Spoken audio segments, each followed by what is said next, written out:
talking about $2.5 million expenditure of funds from this city for a project. You've cut it into pieces so that each piece looks like it's a little, but this resolution here is talking about 100,000, and then adding 23,000, and then adding 22,000. When in fact, the meeting of February 17th, the estimate for the renovation of this building was $1.5 million. I have not seen anywhere where we've expanded or explained how $1.5 million is going to be paid for the renovation. We haven't gotten to that point yet. Well, yes, we have. I'm sorry, but you have to. We have. It's in the budget, 2009. Although I wasn't here to hear that quote of $1.5 million. I thought it was more like 1.2 or 3. No, And in the 2009 budget, which I don't have here because I didn't know this was coming up, if I had been alerted, I would have had all those facts and figures together. And by the way, this is one of the reasons why this is put out on Friday. So if this stuff is coming up, that you can alert us so that we can be able to have the information here for you to answer your question. However, I would say the budget that I don't have in front of me, there is a capital project in the 2009 budget. It says about $625,000 or $50,000 for the renovation of the building across the street.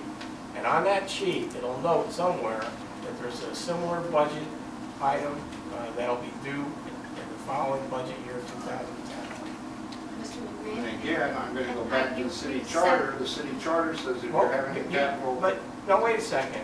You addressed something to me, I responded, and now you're moving on to something else. No.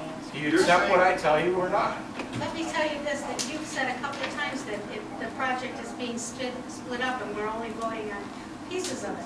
I don't see how we could vote on the expenditure for construction if we haven't got a design. And in order to get a design, you have to pay for it. Which You means have you're to just- do it in pieces. But you have to, okay. So I'm going to go to Alexander's when I leave here, and I'm going to walk in there and I'm going to buy a Reuben. And I'm going to pay for it, but I don't have the money actually to pay for it yet. My wife has only given me $2 for dinner tonight. So I'm going to buy and eat the sandwich, and I'm going to pay today for the bread. Tomorrow I'm going to go to my wife and ask her for $2 so she can buy the actual corned beef. The next day I'm going to go borrow $2 so I can buy the sauerkraut, and then maybe the dressing on top of it. That is how this project is being dealt with, and yet you're dealing with one thing. Charles, if what your ultimate point is, which I don't think you've gotten to, is that you think that this should have been or should be put up for a referendum? No. Okay. That's not your ultimate point. No. My ultimate point is that this council is being asked to vote on individual items without looking at the big picture.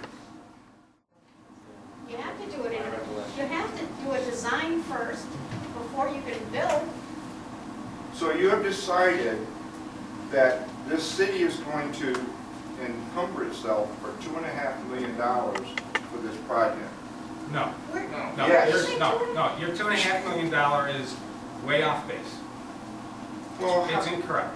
so what are we going to do with the $123,000, with the $150,000 planning, if you don't go to step B and step C?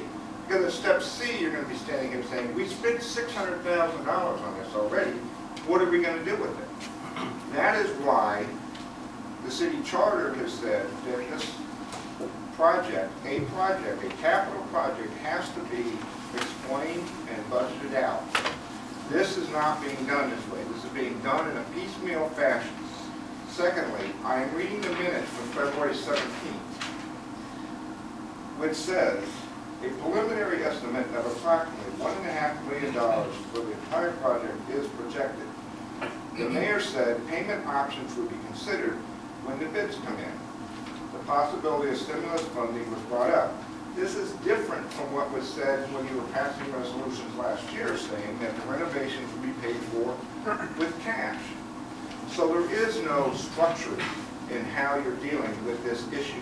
Yes, sir, there That is. is my point. Yes, sir, there is. The proposal tonight is to amend capital project 09-15, the design. Capital project 0916 deals with the construction, and it lays out how the construction is proposed to be spread out over 2 years, and it's paid for. Okay? And it's proposed to be paid for with state aid and serial bonds by the city. And the amounts are estimated because when this was put together last fall, they didn't even own the building. Okay? So, you go through the design, and as the design firms up, then you get more detailed information of what the estimated construction cost will be. And then you go forward with the bids, and then you get more detailed information based on the actual bids.